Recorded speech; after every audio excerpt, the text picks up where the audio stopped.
This rare aura scares people. Only true empaths carry it. As Carl Jung once said, your vision will become clear only when you can look into your own heart. Today, we explore a rare aura that not only sets true empaths apart, but also unsettles those who cannot understand its power. This energy is not a weakness, it is a sacred strength, a reminder of your spiritual awakening and inner truth. I invite you to carry these insights into your daily life, to see how embracing your authentic aura can lead to personal growth, resilience, and happiness. Do you recognize this rare energy within yourself? Share your thoughts in the comments below. I'd love to hear your story. And if this message resonates with you, let's continue walking this path together here on Spiritual Wisdom. 1. Your sensitivity is an adaptive survival mechanism. Your sensitivity didn't come from nowhere. It was built cell by cell, emotion by emotion, inside the chaos of emotionally unsafe environments, where reading the room wasn't a luxury, but a lifeline. You didn't just develop empathy, you developed survival-level emotional intelligence. As a child, you became hyper-attuned to micro-expressions, to the pauses between words, to the energy that shifted when someone walked in. While others played in innocence, you were busy scanning for threats, decoding silences, and managing the emotional temperature of everyone around you. That wasn't childhood intuition, it was adaptive genius. Carl Jung described this evolution of the empath as the transformation of pain into perception, suffering into spiritual wisdom, and defense into insight. What emerged from that environment wasn't just a person who feels deeply. It was someone with a psychological radar that functions on a frequency most people can't even comprehend. You didn't just learn to pick up on energy, you became the energy. Your presence doesn't just observe a space, it transforms it. You carry a rare aura, one that's been encoded with the invisible language of feeling, one that speaks louder than words ever could. And that's exactly why people don't know how to respond to you. You're not loud, but you're unmistakably present. You're not trying to expose anyone, but your existence naturally reveals what others try to hide. Your energy is a mirror, and when people aren't ready to face themselves, they flinch at their own reflection. Jung referred to this archetype as the wounded healer, not because you're broken, but because you've been cracked open and refused to harden. Your pain didn't make you bitter, it made you transparent. That transparency is magnetic, but also threatening to the facades people wear like armor. You don't just walk into a room, you shift its entire frequency. And those who have not yet healed will either cling to your light or recoil from it. They'll misinterpret your stillness as judgment, your insight as confrontation, your empathy as weakness. But what they're really reacting to is the quiet intelligence your aura emits, the kind that doesn't need words to reveal truth. You don't need to explain why crowds exhaust you, why noise feels like violence, or why certain people feel like emotional static. Your nervous system has been working overtime for decades, attuned to frequencies most never learned to detect. You are not fragile, you are finely tuned. And that tuning is the result of surviving what others could not even name. Your sensitivity is not a flaw. It's a superhuman capacity disguised as softness. It is the reason you can feel the storm before it breaks, the lie beneath the smile, the sadness behind someone's strength. It's not overthinking, it's overfeeling. And while it costs you peace in a world that numbs, it gives you sight in a world that's blind. This is the weight and wonder of carrying a rare aura. You are not here to be liked by everyone. You are here to activate, awaken, and illuminate. People will misunderstand you, fear you, project onto you, but none of that is your burden to carry. Your only responsibility is to honor the intelligence of your own spiritual evolution, to trust the accuracy of your nervous system, and to stop apologizing for a gift that took everything in you to develop. You are not too much. You are exact. And those who are meant to walk with you will never ask you to be less. Leave a like and subscribe to Spiritual Wisdom. And don't forget to turn on the notification bell so you won't miss content that helps you understand your rare empathic gift. Type in the comments, "I deserve to live a financially prosperous life," and embrace the power of your sensitivity as a strength, not a weakness. 2. The empathic aura as a wounded healer frequency. Carl Jung's insight into the empathic soul revealed that what many perceive as emotional fragility is in fact a rare spiritual frequency, the wounded healer aura. This energy is not born from natural goodness, but through the alchemy of suffering. True empaths have survived the fire and transformed their pain into sensitivity, awareness, and a quiet power that radiates from their presence alone. Their spirituality doesn't come from theory. It is earned through nights of silence, betrayal that didn't harden them, and heartbreak that became holy ground. They feel deeper because they've lived deeper. And what they emit is not just energy. It's a spiritual code that reaches beyond the surface into the unconscious realm of others, awakening truths they may not be ready to face. This is why being in the presence of an empath can feel like standing in front of a mirror. People sense that their masks cannot hold up under the gaze of someone who has already unraveled themselves and put the pieces back together through self-awareness. The aura of a true empath carries both comfort and confrontation. It nurtures the wounded, but it also exposes the unhealed.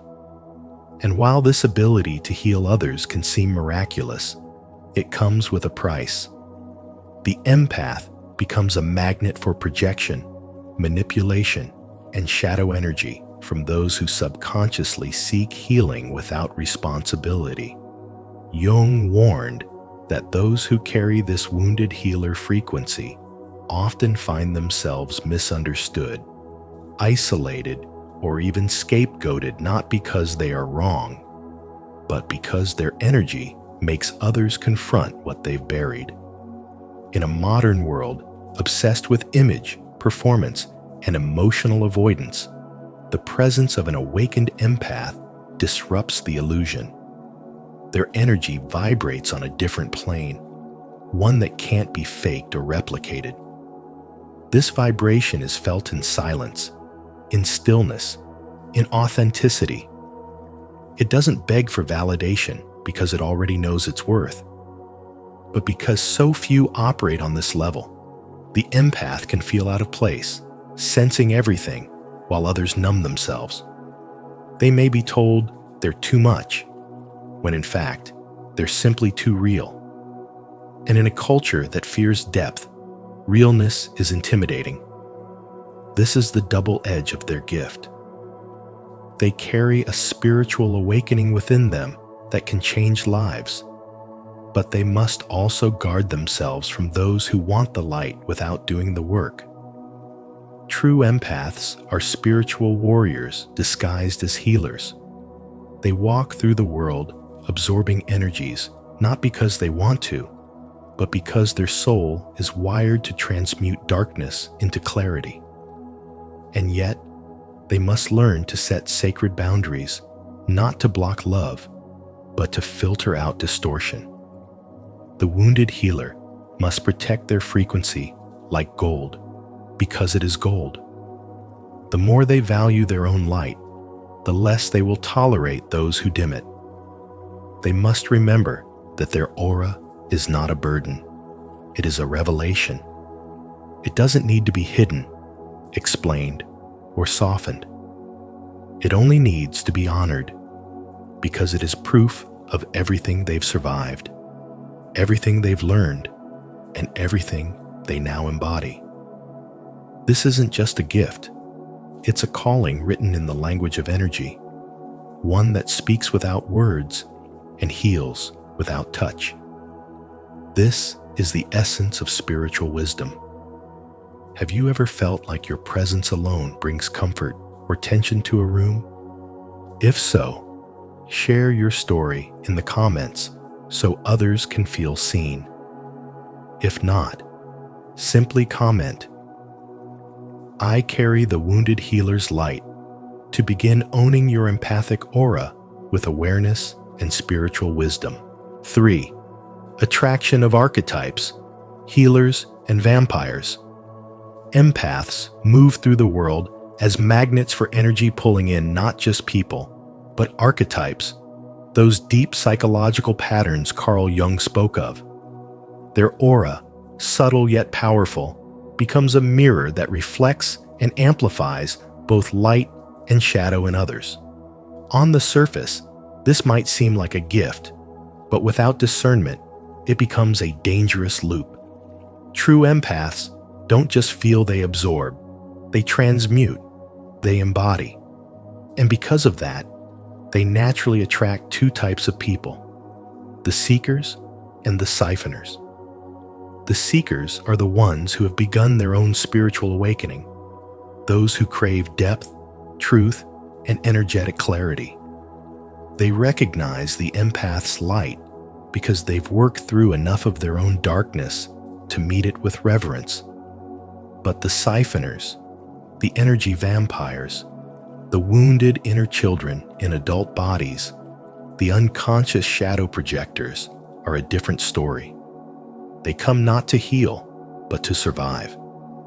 They cling, they drain, they unconsciously use the empath's kindness as a substitute for their own transformation. And the empath, unless they've learned the art of energetic discernment, confuses this pull with purpose. They stay too long, give too much, and sacrifice too often under the illusion that love can fix what only self-awareness can heal. This is the hidden cost of untrained compassion. Jung warned that the healer, if unaware of their own shadow, would become entangled in the very wounds they're trying to mend. The empath, if not grounded in wisdom, becomes a repeating story of burnout, heartbreak, and spiritual exhaustion. And in today's world, where trauma is often disguised as chemistry and emotional chaos is mistaken for depth, this confusion is more rampant than ever. The wounded often come disguised as intense soul connections. They mirror pain, not potential. They speak a language of vulnerability that feels intimate but is rooted in need, not growth. And because the empath feels everything, they mistake resonance for alignment. They confuse intensity for depth.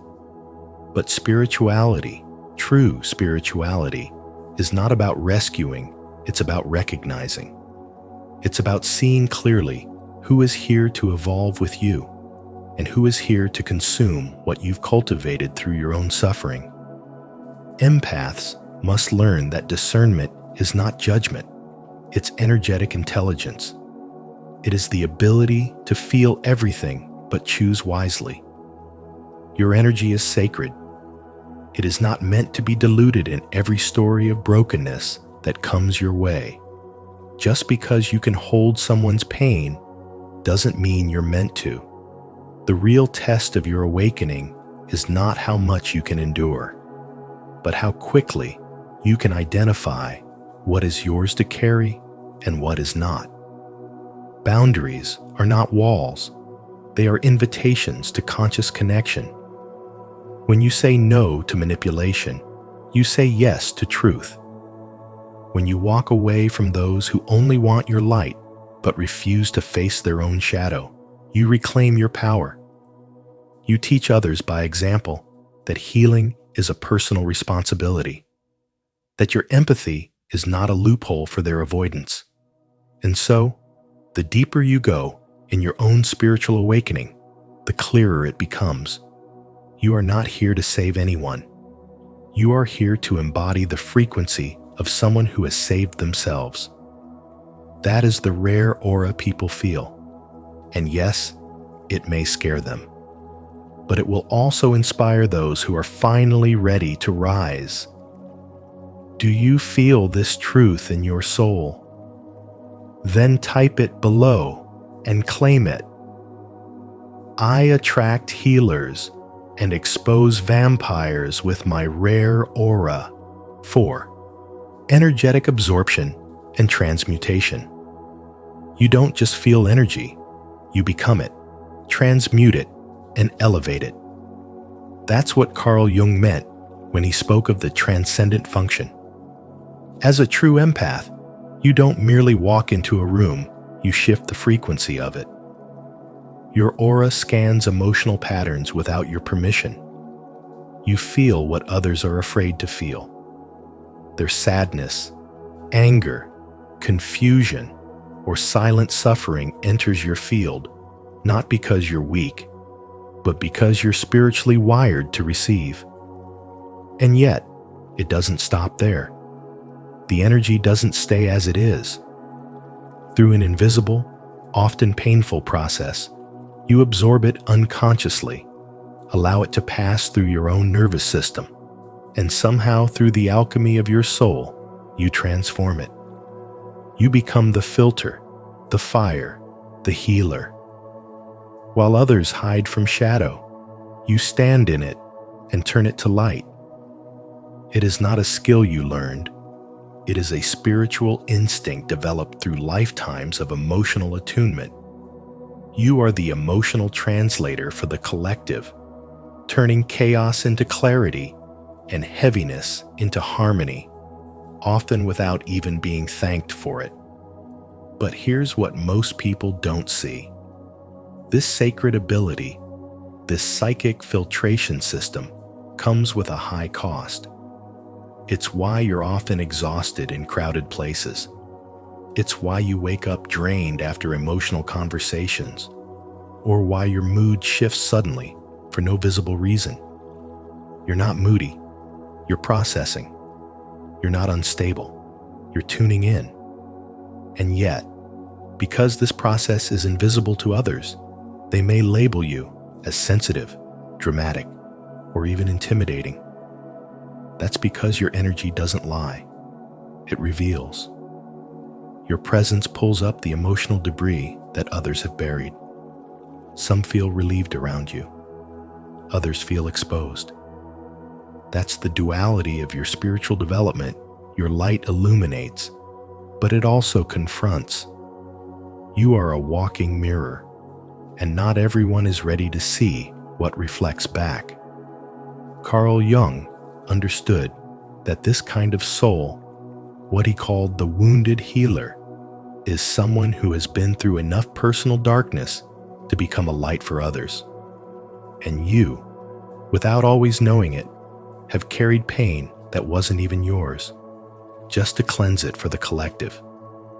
But now, it's time to reclaim what's yours. Your energy is a sacred resource, not a dumping ground. You are not here to endlessly absorb. You are here to choose what enters your field. And you must learn that boundaries are not barriers to love. They are expressions of it. Every time you say no to emotional overload, you say yes to your higher calling. You say yes to clarity, to alignment, to spiritual protection. So let the world misunderstand your silence. Let it misread your intensity. You were never meant to blend in. You were meant to transmute what is heavy into what is holy. You were meant to feel the world deeply so you could help it rise gently. This isn't a personality trait.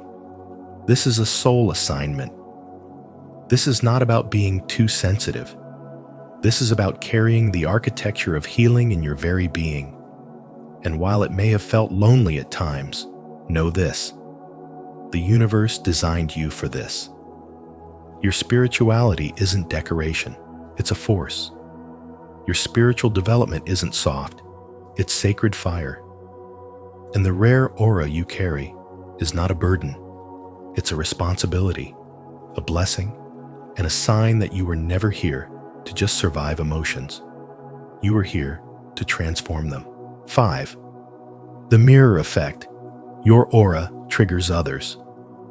Your aura is not just a feeling. It's a frequency of spiritual intelligence that acts as a mirror, silently reflecting the truth of those around you. Carl Jung understood that the rare empath doesn't merely sense emotions. They carry a psychic mirror forged through pain, alchemy, and deep inner transformation. And when you walk into a room, your energy does what most people fear it reveals.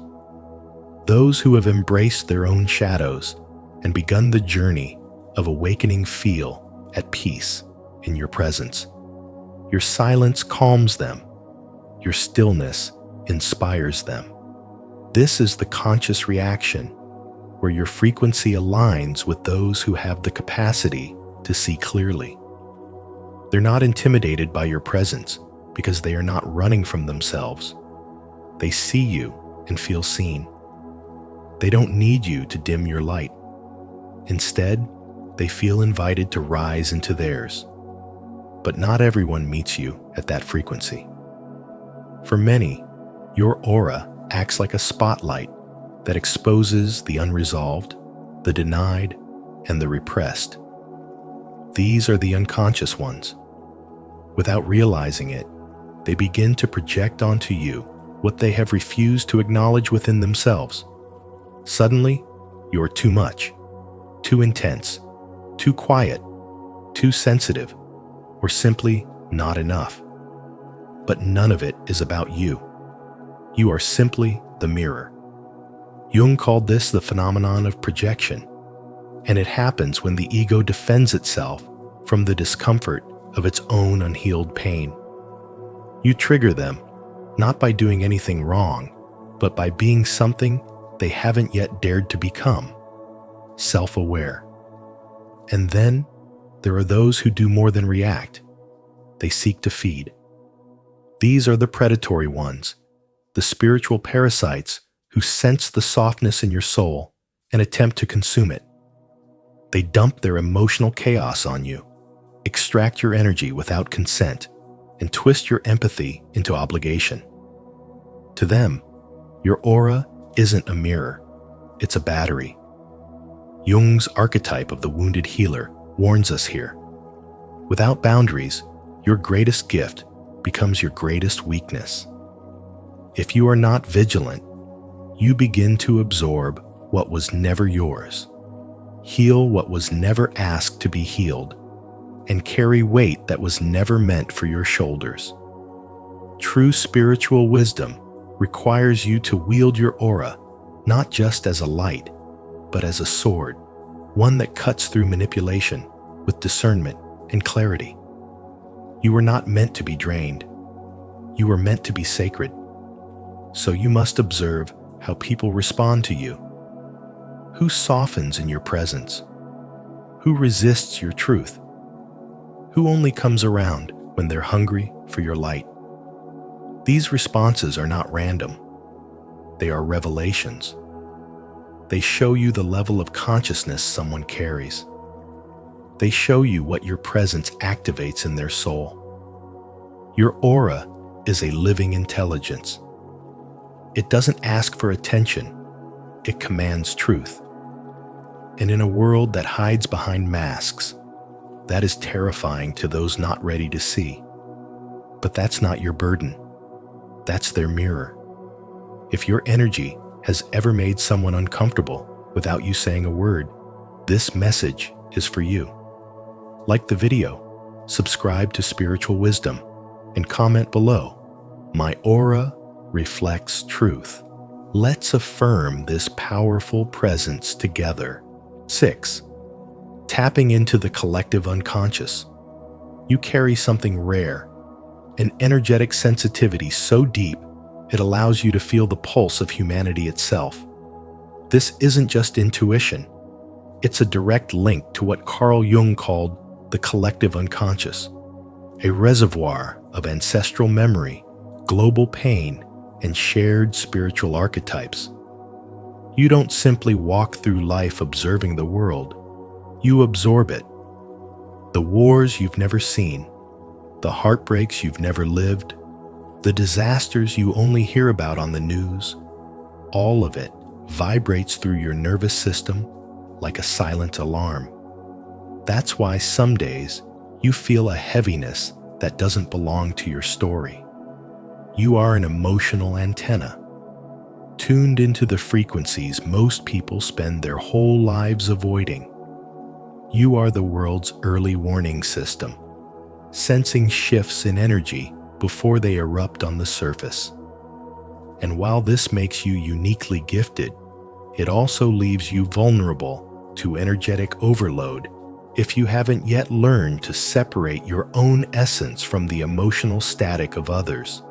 This rare aura you carry isn't just light, it's forged in the fire of deep feeling, carved by suffering and polished by compassion.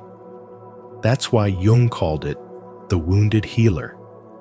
It's not born from innocence, but from alchemy, the spiritual transformation of pain into wisdom. You carry within you the imprint of everything you've survived, and that imprint becomes a healing presence for others. Your very energy speaks before you say a word. Some are calmed by your presence, not because you're doing anything, but because your aura transmits safety, depth, and truth. Yet this same energy can unnerve people who aren't ready to confront their own shadows. They don't understand why they feel exposed around you. They just know they can't hide. That's the paradox of your spiritual wisdom. You are both sanctuary and mirror. You hold space and you reveal. But without strong spiritual boundaries, this gift can turn into exhaustion. When you absorb the emotional residue of the collective fear, grief, and unrest, it begins to weigh you down. You might start to question your own stability, not realizing that what you're feeling doesn't belong to you. That's why emotional discernment isn't just important, it's essential for your survival and spiritual development. Grounding, solitude, breath work, and energetic cleansing aren't luxuries for someone like you. They are lifelines. You're not here to save everyone. You're here to stay sovereign while serving. You're not here to carry the pain of the world. You're here to help transmute it through your presence, not your sacrifice. Spirituality for you isn't an escape. It's a discipline, a sacred daily act of returning to yourself before you return to the world. It means knowing when to say yes, when to walk away, and when to let the silence speak for you. Your presence is powerful because you feel what others repress. You see what others deny. And that's exactly why you must protect your frequency like a rare jewel. Not everyone is meant to have access. Not everyone is meant to understand. But the ones who do, they will feel seen in ways they never knew they needed. And in that reflection, you will remember your purpose. 7. The Aura Method, Jung's framework for empowered empaths. To carry the rare empathic aura is to live in a world that often misunderstands you. But this isn't a burden, it's a calling. The Aura Method begins by asking you to acknowledge the truth of who you are. You don't merely sense emotion, you absorb it, you live it, you transmute it. While others intellectualize experience, you embody it, And this sensitivity isn't a flaw, it's a divine tool. The way you feel the unspoken, the way you pick up on the energy that lingers long after a smile fades or a conversation ends, that's not weakness. It's a sign that your nervous system is designed for a deeper layer of reality. Carl Jung understood this when he described the wounded healer, someone whose own pain becomes the channel for powerful transformation. And so, when you acknowledge your empathic nature, you begin to claim your role as that healer. But acknowledgement alone is not enough. You must also understand what shaped you. Most empaths did not become this way by chance. You were forged in emotional fire, often in childhood, through roles you were never meant to play. Maybe you became the caretaker in a home full of chaos. Maybe your needs were silenced so you could tend to others. Jung would say, this unconscious programming forms the archetypal roots of your identity. By bringing awareness to these hidden scripts, the compulsion to fix, to please, to rescue you begin to liberate yourself. You start to see that your empathy is sacred, but it was never meant to be codependency. This is where the reclaiming begins. To reclaim is to pull your energy back from every place it was scattered. You no longer carry everyone else's pain as proof of love. You no longer confuse absorption with compassion. You learn the sacred art of psychic hygiene. Just as you would wash your hands after being in a crowded room, you learn to cleanse your energy through breath work, grounding, intentional solitude, even rituals like cutting energetic cords or shielding your aura with visualization. This is not spiritual fluff. It is survival for the empathic soul. Because without boundaries, your gift becomes a wound. But with boundaries, it becomes a force of healing. And finally, you activate. You activate conscious empathy, not by reacting to every emotional wave around you, but by choosing where and how to engage. You no longer give just because someone expects it. You give because your soul chooses it. This is the moment you shift from being controlled by energy to becoming the master of it. Empathy becomes your strength, not your trap. You begin to feel deeply without drowning, to care without collapsing, to love without losing yourself. This is the essence of spiritual awakening, not detachment, but discernment, not withdrawal, but wisdom. And in a world addicted to noise, your presence becomes sacred silence. In a world hungry for connection, your authenticity becomes light. You are no longer just reacting to life. You are alchemizing it. You are no longer a mirror. You are the flame. If you're ready to embrace the aura method and step into your power as an empowered empath, don't forget to like this video, subscribe to Spiritual Wisdom, and share your reflections in the comments below. Let's walk this path of awakening together. 8. Sovereign healer versus wounded healer. Carl Jung once said, "Until you make the unconscious conscious, it will direct your life and you will call it fate." And this is the turning point for every true empath, the moment you stop healing from pain and start healing from power. You carry a frequency that once radiated the wounded healer's energy, someone who helped others not from fullness, but from a desperate need to make sense of their own wounds. But that old version of you no longer defines who you are becoming. The transformation happens the moment you do your shadow work, the inner excavation of repressed rage, heartbreak, and unmet emotional needs, and what emerges is a sovereign empath, someone who no longer bleeds to prove their worth, but stands whole in the power of spiritual intelligence. You no longer attract broken souls who drain your light because your energy no longer vibrates with chaos. Instead, you draw in those who have done the work, souls who don't want to be rescued, but rather seen, respected, and walked beside in truth. This rare aura you now embody is not born from natural goodness.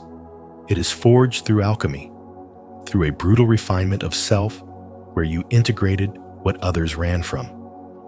Your energy becomes still, but not silent, calm, but not passive. You carry presence, what Carl Jung might call a psychologically individuated identity. That presence disrupts manipulation because it no longer seeks approval. It unnerves those who hide behind emotional performance because your sovereignty holds up a mirror to what they refuse to feel. You are no longer explaining yourself to people who aren't listening, and you are no longer offering medicine to those who are addicted to their wounds. This kind of emotional mastery is not loud. It is grounded. It is felt in the pauses, in your boundaries, in the sacred distance you keep between your energy and chaos. As you step deeper into this version of yourself, you begin to understand why your old relationships fell apart, why certain people ghosted you, betrayed you, or recoiled from your truth. They were not rejecting you. They were retreating from the reflection you gave them. Your energy, now anchored in spiritual wisdom, is not for everyone. And that's not your failure. It's your filter. You're not here to be understood by the masses. You're here to be remembered by the few who are meant to walk beside you in mutual clarity. You've stopped absorbing the pain of others as your own and started discerning where your responsibility ends and theirs begins. This is the true meaning of spiritual boundaries, not walls to keep people out, but a sacred container to protect your light. You are no longer a healer who heals from hurt. You are a sovereign presence who transmits clarity just by being. And this is why people are drawn to you and scared of you at the same time. Because your stillness threatens their survival patterns. Your wholeness dissolves their illusions. And your intelligence, both emotional and spiritual, is not something that can be manipulated, coerced, or contained. You've become a living frequency shift, and some will rise with you, while others will fall away. Let them. If you're still with us on this journey of understanding the sovereign healer and the wounded healer, comment below. I choose to heal. Your voice helps us grow and connect with kindred spirits. 9. From burden to sacred gift. You carry something sacred within you, something that cannot be seen but is always felt. It's not fragility or brokenness. It's the silent strength of someone who has turned pain into purpose. Your aura is rare, not because you seek attention, but because you radiate truth in a world addicted to illusion. You've walked through shadows and didn't come out bitter, you came out luminous. Carl Jung believed that empaths represent the future of human psychology, not because they feel more, but because they feel consciously. You are not overwhelmed by emotion. You understand its language. And this emotional intelligence is what scares people. Because when you walk into a room, your presence calls others to confront themselves. You don't say much, but your energy reveals everything. You are the mirror they didn't ask for, but desperately need. People project their discomfort onto you because your aura reminds them of the healing they haven't yet done. That's not your burden, it's your power. Jung called it the wounded healer, a soul who has been broken open and used that fracture as a doorway to deeper wisdom. This is the path of the true empath. You are a living bridge between the unconscious and the conscious, helping others navigate the parts of themselves they've long denied.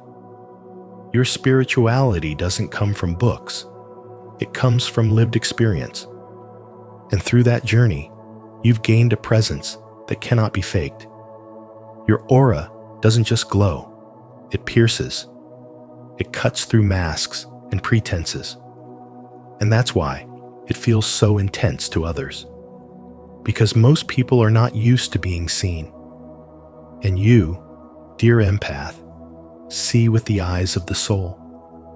You feel the lies beneath the smiles. You sense the pain behind the pride. And while that makes you powerful, it also makes you vulnerable. Not because you are weak, but because you are wide open. You've chosen the harder path, the one that leads through feeling, not avoiding. And that path has shaped your spiritual development into something unshakable. But make no mistake, your energy is not for everyone. Not everyone is meant to stand in your light. Some will shrink from it. Some will try to dim it. Some will misunderstand it entirely. That is not a sign for you to close. It's a sign for you to choose more wisely. Your aura is sacred. Your empathy is earned. And your wisdom has been paid for in pain. Use it with discernment. Your presence heals, but not everyone deserves to drink from your well. True spirituality is not about saving everyone. It's about standing in truth and letting your very being invite others to rise. Those who are meant for you will recognize the power in your silence, the depth in your kindness, and the rare light that surrounds you. And in a world that constantly tries to numb, distract, and distort, you remain a living example of what it means to feel deeply and live consciously. That is your gift. That is your legacy. To honor the transformation of your rare aura from burden to sacred gift, declare it with courage. Comment below, "I embrace my sacred gift," and let your light inspire others to see the power in their own journey. And so, as Carl Jung warned, carrying a rare aura is not a burden, but a powerful sign that you are living in deeper truth. Others may not always understand it, and some may even fear it, but it is this very energy that marks you as an empath with a sacred role in this world. If this message resonates with you, remember you are not alone in your journey. Before you go, don't forget to like this video, share it with someone who needs this wisdom, and subscribe to Spiritual Wisdom. Make sure to turn on notifications so you never miss our upcoming videos, where we continue to explore the mysteries of the soul and the guidance of Carl Jung. Why the most spiritually awake people are choosing to disappear, and you didn't even notice. As Carl Jung once said, "Solitude is for me a fount of healing which makes my life worth living." In today's world, more and more spiritually awake people are quietly disappearing, not out of anger, but out of necessity, choosing solitude, silence, and self-preservation over the noise of collective unconsciousness. What does this mean for our own lives? And how can we apply these principles to find greater peace, growth, and happiness every day? I'd love to hear your perspective. Share your thoughts in the comments below, and let's explore this together here on Spiritual Wisdom. 1. Mass exodus of the awakened. Spiritually awake people are quietly withdrawing from the world, not because of anger, but because their souls can no longer breathe in the dense air of unconsciousness. They walk away from the endless noise of social media, where masks and projections replace authenticity, and they step back from careers that once seemed meaningful, but now feel like hollow machines, feeding competition and vanity. They distance themselves from relationships that revolve around surface-level exchange, where true depth and spiritual connection are absent. Carl Jung understood this when he said, "The privilege of a lifetime is to become who you truly are." For the awakened, remaining immersed in the collective dream feels less like life and more like suffocation, and leaving is no longer a choice, but a necessity. It is not escapism, it is survival. Imagine being trapped in a crowded room filled with smoke and noise. At first, you tolerate it, but when your senses sharpen, every breath burns, and every sound cuts through your mind until you realize that staying would destroy you. Walking out is not weakness, it is intelligence, it is spiritual wisdom. Jung called this the necessary withdrawal, a stage in awakening where solitude becomes medicine. The awakened disappear not to abandon humanity, but to preserve their light in a world that unconsciously tries to dim it. And yet, disappearance is not an end, but a beginning. In the silence of solitude, the mind clears, the soul heals, and the heart begins to align with deeper truths. It is here, away from the chaos, that the true self emerges, and individuation, the process Jung described as becoming whole, unfolds. In this space, the awakened no longer carry the projections of others, no longer bend under the weight of collective expectations. They rediscover the voice within, the intelligence of the soul, the quiet power of authentic being. As Jung reminded us, who looks outside dreams, who looks inside awakes. So they vanish from the crowd, but only to return in a different form. They re-enter the world not as followers of collective illusions, but as bearers of clarity, carrying a light that exposes shadows and awakens others. Their absence from the noise is what makes their presence so powerful when they return. This hidden exodus is not a tragedy. It is a transformation, the invisible sign of evolution happening before your eyes. Those who disappear are not lost, they are becoming. If you recognize this great exodus of the awakened, declare it in the comments. I choose the path of spiritual awakening. Let your voice be heard. 2. Collective unconscious as the system. Society often moves on invisible rails, built not from truth, but from the collective unconscious. A web of shared delusions, shadow projections, and unspoken agreements that keep people asleep. Carl Jung warned that once the unconscious is exposed to the light of awareness, it can never be hidden again. And this is why those who awaken become what many call a glitch in the matrix. They suddenly see through the scripts everyone else recites, and what once felt normal now feels unbearably false, as though they are watching actors who have forgotten that the play is not reality. The more awake one becomes, the more painful it is to participate in shallow conversations, to smile at false pleasantries, or to accept relationships built on unconscious projections, because the body itself begins to resist what the mind can no longer deny. This awakening in modern life often shows itself when scrolling through social media, where endless distractions masquerade as connection, when sitting in workplaces where ambition has replaced meaning, or when trapped in social circles where gossip drowns out truth. For the awakened person, these environments feel suffocating, like breathing polluted air, and the only way to survive is to step back. Their retreat is not dramatic but subtle, They deactivate accounts, walk away from prestigious careers, or quietly release relationships where authenticity cannot live. Jung called this withdrawal essential, not a failure, because for a soul that is seen through the veil, continuing to live inside the collective unconscious is not just uncomfortable, it is spiritually unbearable. It is like a musician who once loved the orchestra but now hears every instrument out of tune. The discord can no longer be ignored, and to sit in the concert hall becomes torture instead of joy.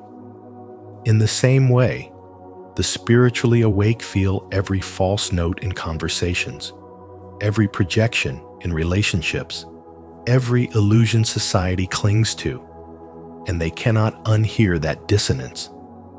Their withdrawal is not arrogance, but necessity, a way to preserve the harmony of the inner self against the noise of the outer world. And yet this disappearance is not an ending, but a transformation.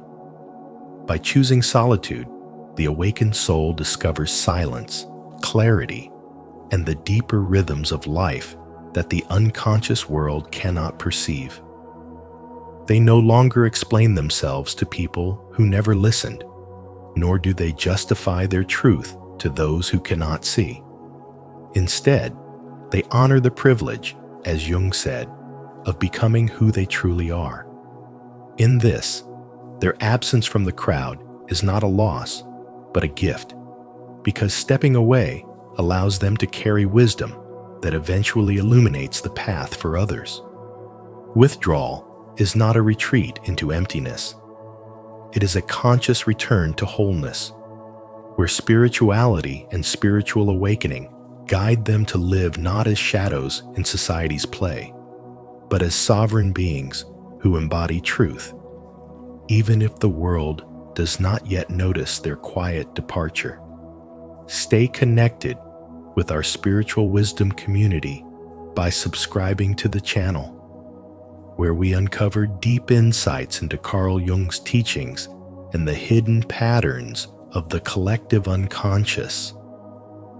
Together, we explore the path of spiritual awakening and the courage it takes to step outside the system. 3. The curse of consciousness. The curse of consciousness is one of the most striking paradoxes of spirituality and spiritual development. For the deeper a person awakens, the more alone they often feel. Those who reach higher states of awareness begin to perceive life in a deeper dimension, and suddenly, the familiar comfort of society becomes strangely alien. Even when surrounded by others, the conscious soul may feel invisible, not because people are intentionally ignoring them, but because they are tuned into an entirely different frequency. Carl Jung once wrote, "Loneliness does not come from being alone, but from being unable to communicate the things that seem important to you." And this truth captures the silent suffering of those who awaken. Their perception is sharper, their sensitivity heightened, and what once felt ordinary idle gossip, shallow distractions, empty conversations now feel suffocating. Every interaction requires translation, as though they must interpret the unconscious chatter of the world through their own heightened awareness. And this constant filtering exhausts both body and mind until being present in society feels like carrying a weight too heavy to bear. Awakening is not an abstract idea that lives in the mind. It transforms the entire psyche, shaping how the body, emotions, and spirit respond to life. When consciousness expands, there comes a point where the soul can no longer tolerate what drains its energy. Places once alive with joy now feel heavy. Friendships that once brought connection feel misaligned, and ambitions once seen as worthy now seem empty. This is not escapism. It is a natural survival mechanism of the psyche. Jung described this as the necessary withdrawal, a phase in which the awakened mind retreats, not because it despises the world, but because it must shield itself from the unconscious pull of the collective, like a seed that draws inward before breaking through the soil. This withdrawal is an act of preparation. The spiritually awake are not rejecting life. They are aligning themselves more deeply with it, stepping away so they can live in truth rather than illusion. This path will inevitably bring moments of psychological isolation. If you are experiencing them, understand that it does not mean you are failing or that you are broken. It means you are growing beyond the patterns that once defined you. You may find that the conversations which once lit up your days now leave you feeling hollow, or that being surrounded by many still feels like being unseen. But this is not the end of your journey. It is a threshold. Solitude becomes the crucible in which your inner clarity sharpens, where your energy realigns, and where your spirit learns to walk untethered by the noise of society. In this silence, you find not emptiness, but depth, not abandonment, but rebirth. The value of this stage is to embrace it without resistance. Solitude is not punishment, it is transformation. In your withdrawal, you are being prepared to return to the world, not as someone drowned in the unconscious crowd, but as someone carrying a light that cannot be dimmed. If you feel alone, even in a crowd, know that it is not because you are lost, it is because you are awake. Honor this sacred stage, guard your energy with care, and let your solitude refine you. For spirituality does not demand endless togetherness, it demands truth. And sometimes, truth asks you to step away, so that when you return, you embody a presence strong enough to awaken others. Do you feel the weight of consciousness in your own life? If you do, proclaim it in the comments. I carry the gift of awareness, and I choose wisdom. 4. Persona versus authentic self. The moment you awaken to your authentic self, the persona you once wore like a second skin suddenly becomes unbearable, because the mask that once helped you survive in workplaces, families, and social circles now feels like a prison. Carl Jung described the persona as the social mask we wear to function in the world. But when you finally see through the illusion, continuing to wear it feels like betrayal of your soul. Jung once said, "The privilege of a lifetime is to become who you truly are." And this privilege demands courage, because society thrives on masks, not on truth. Think about those moments when you smiled politely in a crowded room while your inner voice begged you to walk away, or when you agreed in silence at work or in family gatherings while every part of you felt the weight of dishonesty. That isn't just social discomfort, it's the ache of your awakened self trying to breathe under layers of expectation. Once you gain intelligence and spiritual wisdom, once you see your truth clearly, pretending is no longer possible. The old roles collapse, and the obedient worker, the dutiful child, or the agreeable friend fades away because the authentic self can no longer tolerate the performance. Jung believed this transformation was not optional, but necessary for psychological survival. The persona protects us when we are young, but if we cling to it as adults, it suffocates the spirit. Spiritually awake individuals feel this suffocation more deeply because they are sensitive to falseness. For them, continuing to act out roles is not harmless. It is soul wounding. This is why they begin to withdraw from environments that demand pretense, why they choose solitude over noise, why they quietly disappear.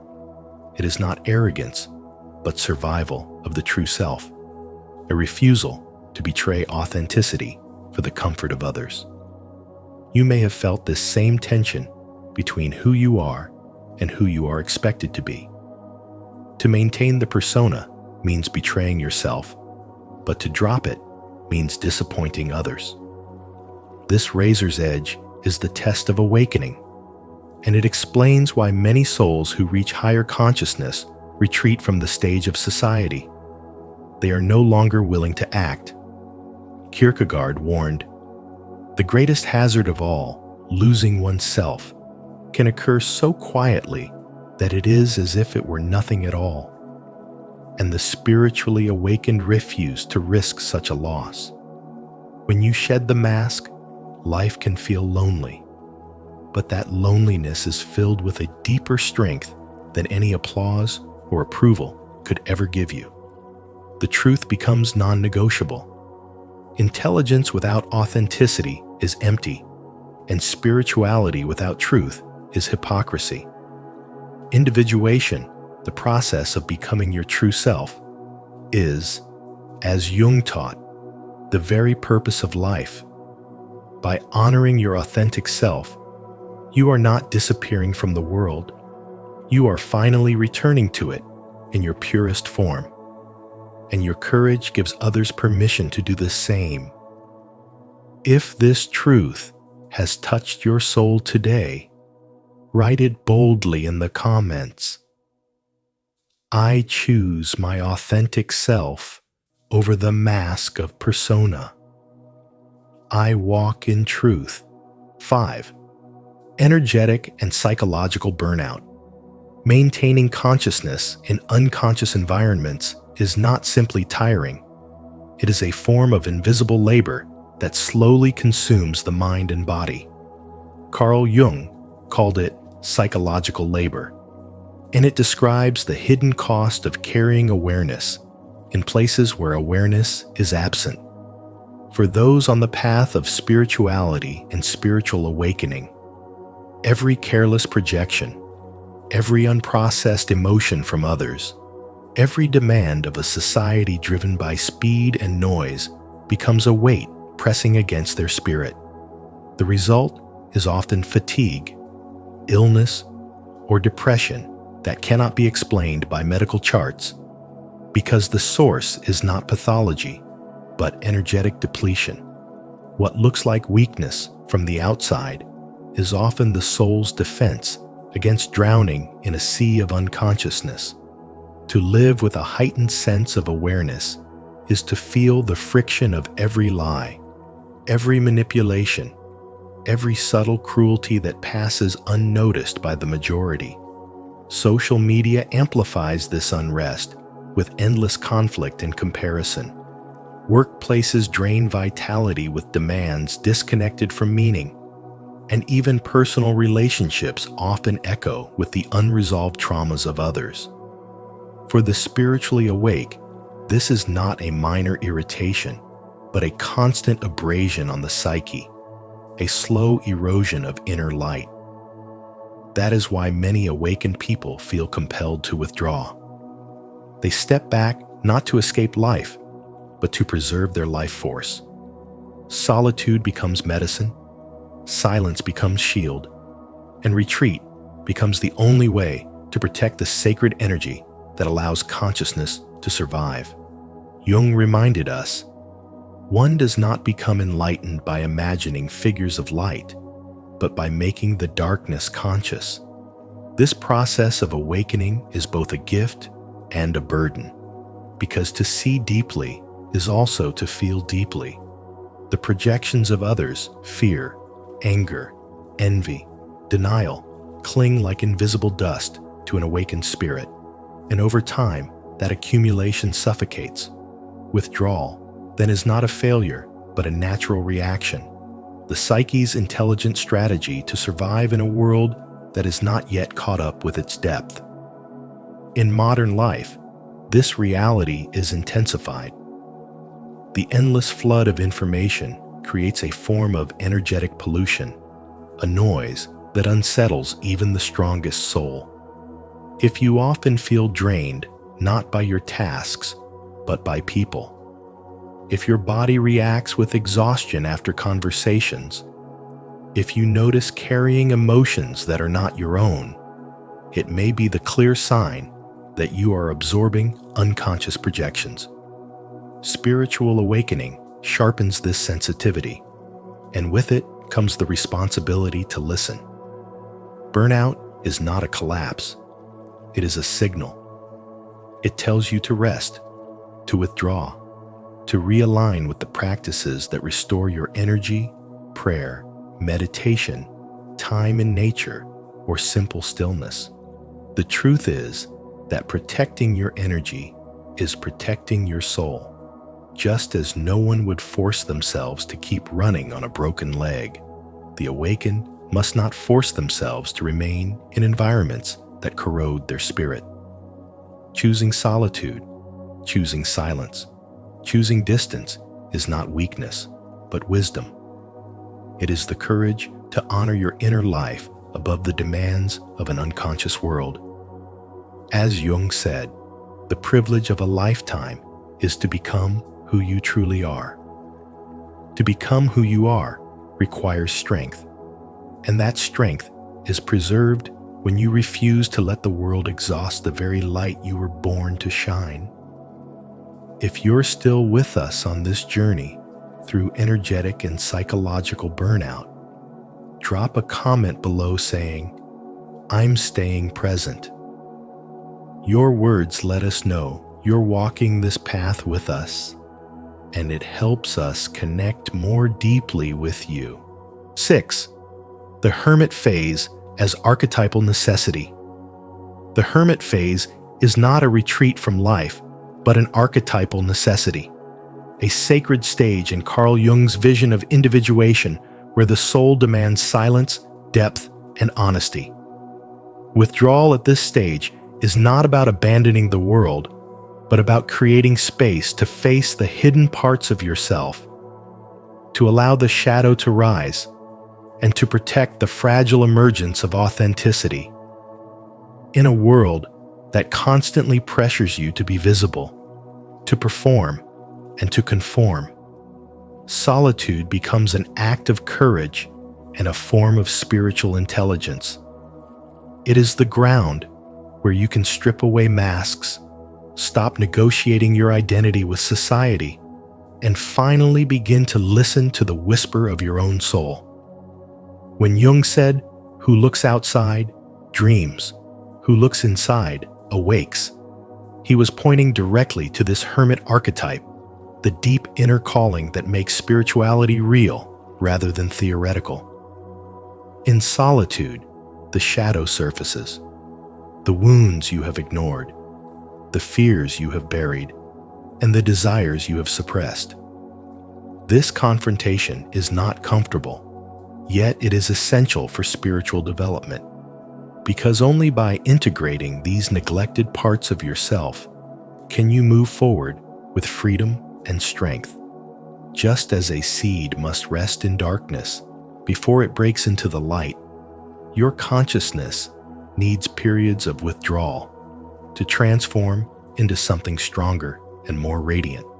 Modern society often equates stillness with laziness and solitude with loneliness. But spiritual wisdom shows the opposite is true. Stepping back does not mean failure. It means protection of your evolving self.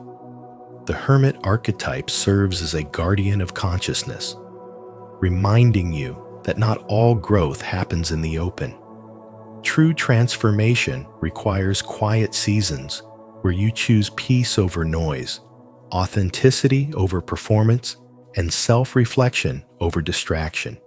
In daily life, this might mean limiting toxic relationships, stepping away from digital overstimulation, or honoring your need for silence even when others do not understand. The deeper lesson is that solitude is not a void, but a vessel, not emptiness, but fullness waiting to be discovered. When you allow yourself this sacred withdrawal, You cultivate clarity, heal wounds that society keeps you too busy to face, and prepare to re-emerge into the world with renewed vision. The Hermit phase is not about escape. It is about alignment.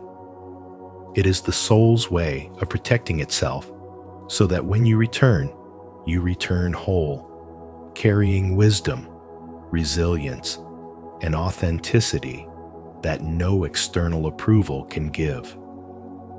Through this, spirituality becomes more than belief. It becomes the lived experience of transformation. 7. Disappearance as preparation, not abandonment. When Carl Jung spoke of disappearance, he was pointing to something far deeper than abandonment. It was a sacred preparation of the soul, a purposeful withdrawal guided by intelligence and spiritual wisdom. When the most spiritually awake people retreat, they are not rejecting the world, but stepping into silence where their consciousness can expand beyond the limits of the collective unconscious. Jung saw that the psyche eventually reaches a threshold where living in society's illusions becomes unbearable. So solitude emerges not as luxury, but as a survival mechanism. As Thoreau once said, "I never found the companion that was so companionable as solitude." This is not loneliness.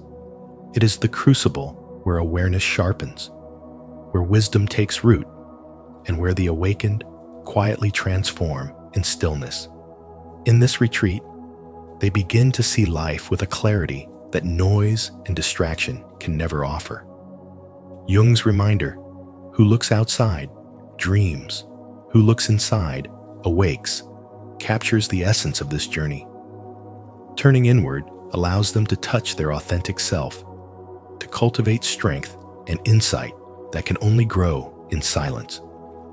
Their disappearance is like a seed hidden in the soil, unseen, but preparing to burst forth with new life. Far from abandoning humanity, they are preparing themselves to return with deeper gifts for those who are ready to awaken. When they do return, they bring treasures forged in solitude, wisdom, clarity, and vision.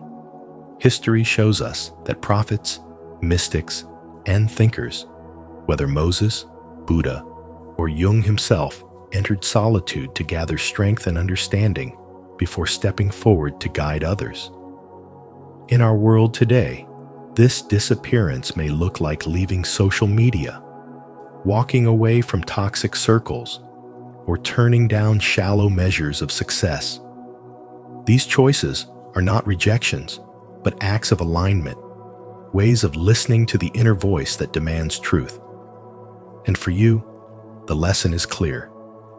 If you feel called to step away, trust that instinct. Withdrawal is not weakness, but a sign of your intelligence, a sign that your soul is demanding renewal. Use that sacred space to rebuild your energy, to deepen your spirituality, to sharpen your awareness. When you re-emerge, you will find yourself stronger, more centered, and more authentic. And the world will feel the difference in your presence. As Rumi wrote, "The quieter you become, the more you are able to hear." Disappearance is not an ending.